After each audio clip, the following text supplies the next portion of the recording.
Yes, sir. Yes, sir. What it do, gang? We live. We back, man. Welcome back to the Golden Goose DFS show. I am your host, Chandler Blakely, aka Goose.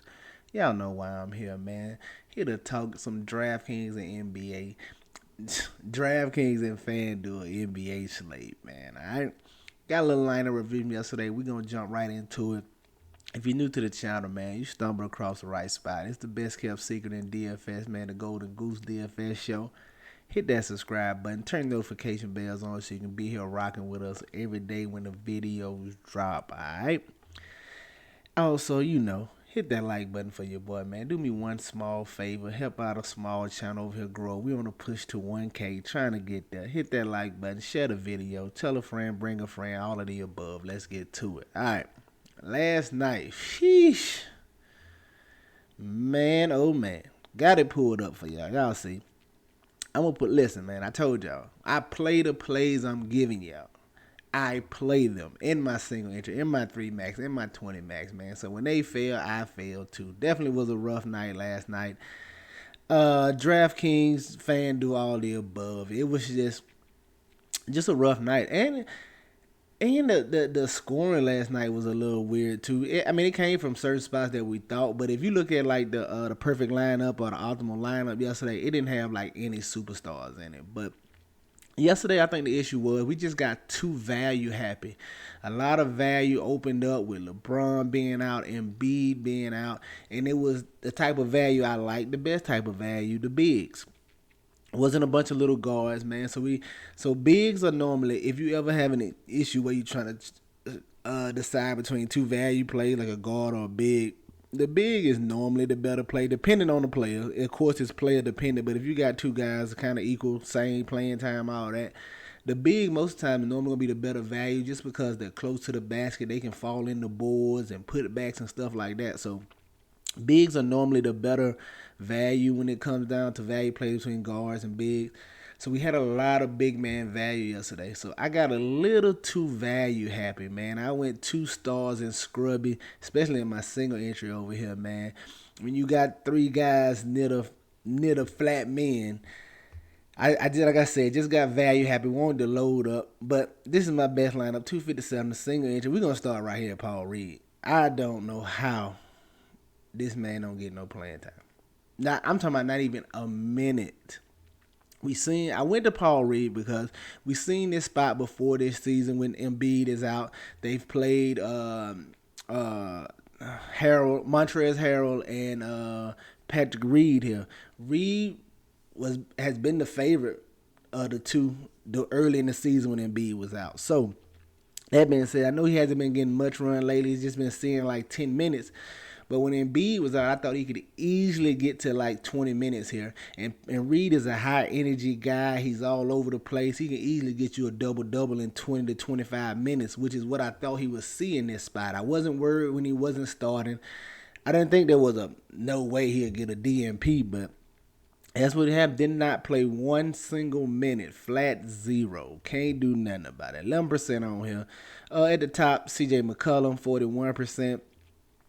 Just no Zion, no Brandon Ingram. Great matchup here. He was solid. Needed a better performance from him, but 43 didn't kill you at 8,200. James Harden got very chalky once Embiid was ruled out. I didn't mind getting to him. It was a great matchup. Him and McCollum, I don't know how they don't give us bigger scores here. Well, Harden I can kind of see because he got a little more weapons over there with Tobias and Maxey, but the Pelicans don't got hardly any weapons outside of CJ and J-Val, so thought he'd give us a much bigger performance, but James Harden, 52% on, gave us 50 fantasy points. Trey Murphy, the value play, let us down. He just didn't give us any peripherals. None. Scoring was okay from him, 14, even though he killed my prop bet by half a point. We ain't going to talk about that. But Trey Murphy, a solid night scoring, 14, that's solid for him. He just, no peripherals. 1 assist, 1 block, that's it. No, he's usually good for about 4 or 5 rebounds. So that's what he needed right here in this spot. Would definitely help him hit value at 4,800. Power forward Sark, just another flat men play. 2% on him. Once I saw that he was starting, I got him in the lineup. He got off to a great start. I'm talking about he gave you 9, 10 fantasy points fast, but 2 quick fouls, man. A little foul trouble from cutting his run short. And he just didn't really get any much run after that. But got off to a great start. Another guy I liked at the flat men. Westbrook right here, 6.2%. Once LeBron was out, I don't know how people didn't go to Westbrook. I thought Westbrook should definitely see 30 minutes in this spot. Anytime Westbrook sees 30 minutes, he's a triple-double threat. I knew they was going to lean on him heavily with no LeBron, so I wanted to go there to get different as well.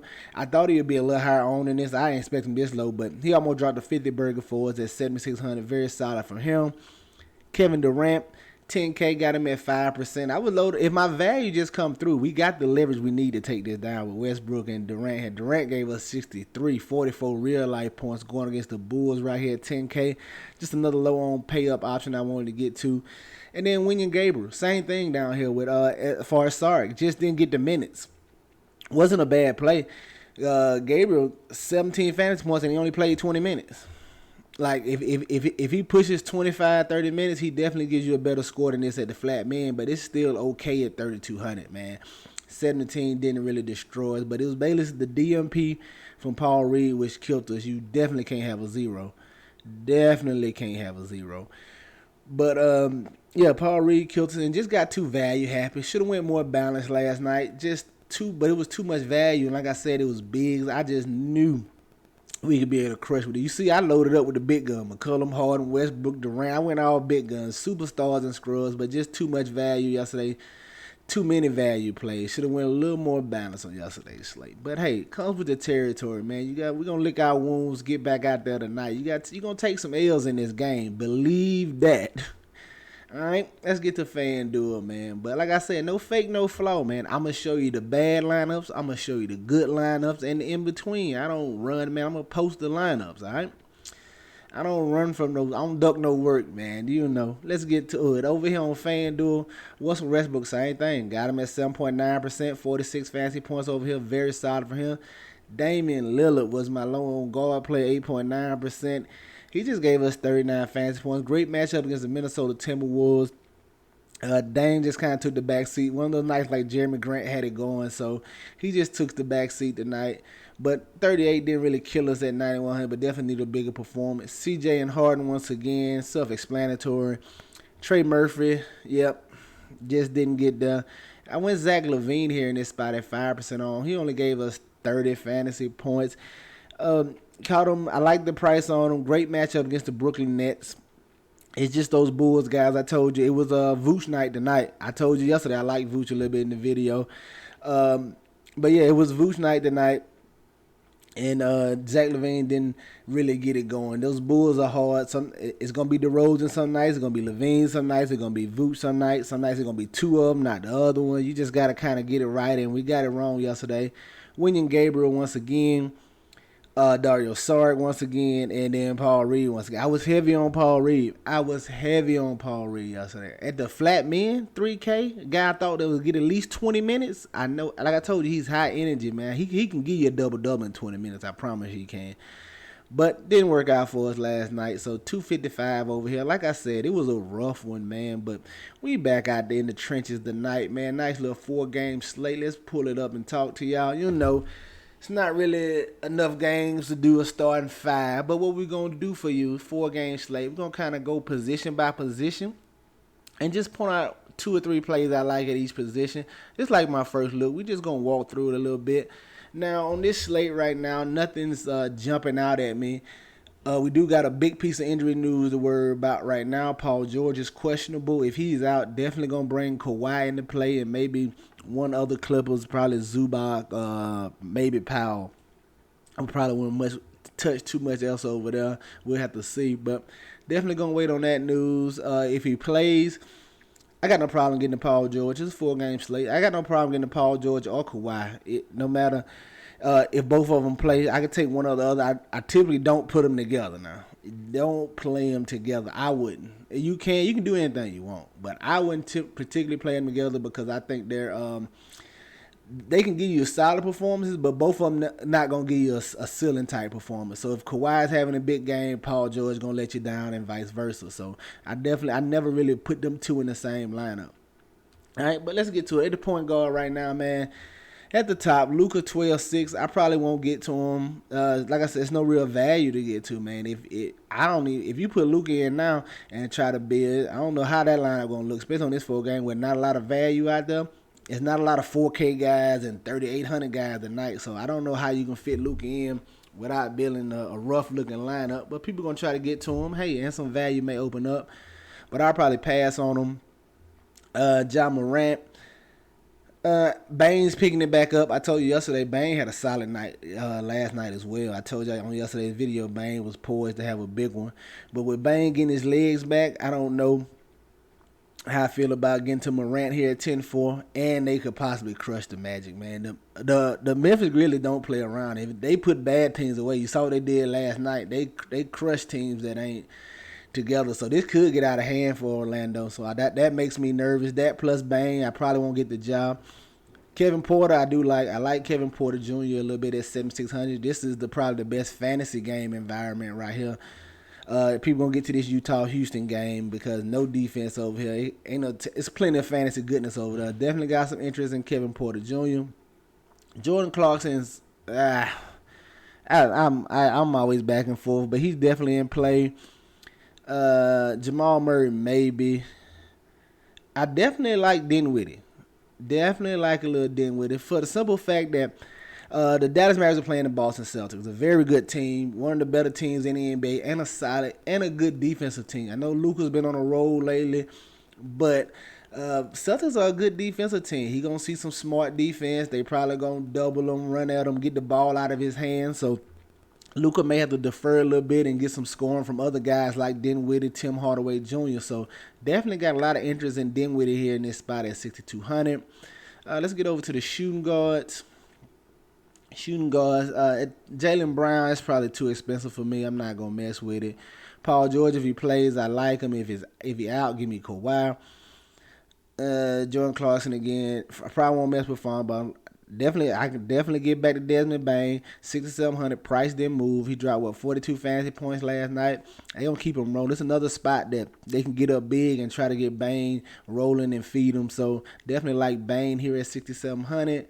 Like some Jalen Green at 66. Definitely going against this Utah team. Dinwiddie again, of course. And Marcus Smart and Tim Hardaway Jr. Definitely got a lot of interest in them. I'm not going down here to Dylan Brooks or nothing. No Bones Highland unless Murray is out. Powell maybe, like I said. He's in play, but definitely going to like him if Paul George is out. Don't really want to mess with nothing else from down here too much. Maybe some Malik Beasley. He's been playing well with Colin Sexton out. Definitely a little value piece. Coming on down, like Malcolm Brogdon. He's a guy that can get it done in 25 minutes. You done seen. That's it for the shooting guards. Let's go to small forward. Like I said, man, just a quick run through. Some early names I'm liking right now at each position. It's a 4-gamer, man. I didn't really want to give you the starting 5. On small slates, I told you, like, starting 5, I'm basically giving you my whole lineup because it ain't but so many plays you can do once you get it. So that's why on the smaller slates, 3-4 games, we don't really do one. Small forward, Jason Tatum probably be I don't know. I don't know how much he's going to be on. We have to see. Don't really like that price on 10-9. I'm going to tell you that right now. But, yeah, that's rough. I might got a little interest in Jason Tatum. Marketing, that price is coming up. 9K, don't really like it. But because of the size of the slate and the matchup, I got a little interest in him. Kawhi definitely got some interest. I'm not messing with Banchero. I don't care what he did last night. Michael Porter Jr. definitely in play. This Denver Nuggets team going to get tricky with a full-strength Denver Nuggets team. It's going to be tough. It's a lot of usage to go around, a lot of guys who can score over there. And by a lot of guys who can score, I mean Michael Porter Jr., Nikola Jokic, and Jamal Murray, the main 3. So, who else down here? Let's see. That's about it at shooting guard. I wouldn't mess with nothing else down here. Too tough unless something happens and somebody's out. Small forward is going to be tough today, man. All right, let's go look at power forward. We just running through, man. Like I said, quick. Just wanted to give y'all something, press something on your mental early this morning. A few little plays jumping out to me. Power forward, the same names at the top. Marketing, back and forth with Tatum right now. Kawhi, of course. No Banchero, and I just go to Christian Wood. Definitely get the Christian Wood right here, 7,900. Like I said, Luka gonna definitely need some help because I think Boston gonna scheme to keep him under wraps. He can get it done against anybody, of course, but I wouldn't be looking for no 80 from Luka in this spot, and that's what you really need at 12-6. I'm not looking for no 80 and 90 from Luka right here because this is a tough Celtics defense, rim protection, all of that. So Christian Wood is definitely in play. Christian Wood and Dinwiddie might be one of my favorite two plays right now. I don't mind putting them together. I know it's crazy that sign with much usage that Luka has over there, but it definitely can get you different if you're in tournaments tonight. Aaron Gordon's in play. He's been playing solid this year. Jaren Jackson, if you wanna risk it, if he can avoid foul trouble, he gonna crush. If Jaren Jackson gets 30+ minutes, he's gonna crush. But that's the risk you run. But he's definitely in play for me. I'm gonna sneak him into a lineup or two. I'm not really worrying about these Magic bigs. Who knows what they're gonna do? Kelly Olynyk, I can get to him. Vanderbilt, I can get to him. Horford, I don't know. Jabari Smith, I like at 4,800. Nice value play down here. I like Jabari Smith at 4,800, especially going against Utah, a team who has trouble rebounding the ball down there. Marcus Morris Sr. at 4,700. He was playing well early in the year. He'll be in play for me if Paul George is out. I definitely have some interest in Marcus Morris Sr. Brandon Clark questionable. It don't really matter unless Steven Adams is out, so not really worried about that right there. And let's finish it up. Going to the center spot. Jokic, yeah, he's in play. If I had to choose tonight between Luka and Jokic, it'd probably be Jokic for me. But you know the Clippers are pretty solid defensively. I don't know. It might be a balanced bill night for me. We got to see how the value goes and how it opens up. But yes, Christian Wood's in play. Jackson's in play. Wendell Carter Jr. is definitely in play going against Memphis. He had a solid outing last night. As long as they don't play with his minutes, as long as they don't sit him on nothing. No, he's just coming off an injury, but he should be good to go. Didn't have a minutes limit last night. Think he's good to go here in this spot, but if he's out, then you can look at a guy like Bol if he's back or something like that. Sengun is in play at 5,800. Definitely. He can eat down here. Another thing with him is just the minutes. He fouls too. It's just the minutes. It's a lot of risky plays out here tonight. Some landmines you may have to avoid because somebody's going to get in foul trouble. But I like Sengun, man, here in this spot. He can easily crush these Jazz. Steven Adams in play, of course, at 5,700. You know what he's going to give you. All boards and defense. Kelly Olynyk once again. Vanderbilt okay. Horford okay. Oh, definitely got some interest in Zubac down here, 4,900. Now, he got a lot to deal with down there on the block. Hopefully he can stay out of foul trouble. You know, Jokic's crafty. Zubac is not a heavy fouler, but when you go against a crafty offensive scorer like Jokic, man, he can easily get you in foul trouble. And you know the call's going to go his way because he's a superstar, but I like this price on Zubac at 4,900. If he stays out of foul trouble, it's just definitely a spot he should see 30+ minutes. He should see whatever minutes Jokic get because they're going to need him. That's the only body they can really throw at him. They're weak in the front court and down low right here with these Clippers, so Zubac should see all the minutes he can handle. I like him at 4,900. Jabari Smith, of course.